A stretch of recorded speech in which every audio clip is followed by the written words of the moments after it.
Роден милиора! Я сега ще ви разкажем една история, а беки ви ареса. Един кмет кметовал близо 20 години. Решил един ден да мине да види какво живеят хората у селото. Събрал кметовите помощи и пошел. Минал у селото, бил доволен. После идел доле у полето, а там срещнал един oraч. Помози Бог орачко. Дал Бог добро кмет. Я да те питам, отдавна ли е тая планина со снег покрита? От близо 30 годин, кмете. А да те питам, че можеш ли да острижеш овните? Не да ги острижем, кмете, а и кожите, че мога да им свали. Минал кмето по-нанатам с неговите помощи и ги питал.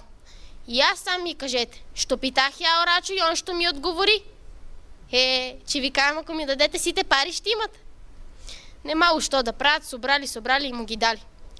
Кмето ме пита, отдавна ли е тая планина со снег покрита, а я му казах дека от близо 30 годин. Он искаше да каже, отдавна ли е моята глава побелела.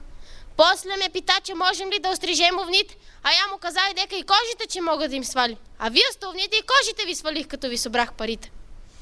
Нервирали се кметовите помощи, ушли у кметството и решили да накажат кмето. Най-умният от них казал: я предлагам така. Да се облечеме кмето гол, убаво да го намажеме с мед, па да го връжеме на един трогонь на слънце.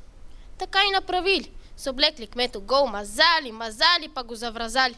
Ората на саир, кмето моите го яли. По едно време на един човек му стана ужал.